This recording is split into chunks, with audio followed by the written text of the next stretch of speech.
এক মেয়ে লটারিতে 5 কোটি টাকা পেয়েছে। কোম্পানি চিন্তা করলো হঠাৎ এই সংবাদ মেয়েকে জানালে মেয়ে খুশিতে মরে যেতে পারে। তাই বল্টুকে পাঠানো হলো এমন ভাবে বলার জন্য যাতে মেয়ে খুশিতে না মরে। তো বল্টু মেয়েকে গিয়ে বলল, মনে করেন আপনি 5 কোটি টাকা পেলেন, তাহলে কি করবেন? তখন মেয়েটি বলল, খুশিতে নাচবো, আপনাকে ভালোবাসবো, আপনাকেই বিয়ে করব। শুধু এটাই না, অর্ধেক টাকা আপনাকেও দিয়ে দেব। এটা শোনার পর শালা বল্টু নিজেই খুশিতে মইরা গেল। বল্টু, পল্টু, আবুল, মফিজ 4 বন্ধু 5 স্টার হোটেলে ডিনার করেছে। ডিনার শেষে 4 জন বিল দেওয়া নিয়ে তর্ক করছে। এ বলে আমি বিল দেব, ও বলে আমি বিল দেব।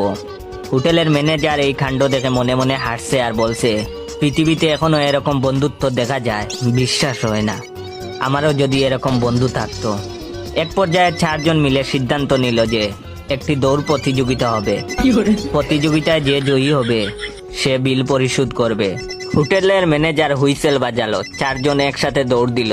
ম্যানেজার তাদেরকে উৎসাহ দিতে লাগলো। সেই যে তারা দৌড় দিল আর ফিরে আসেনি।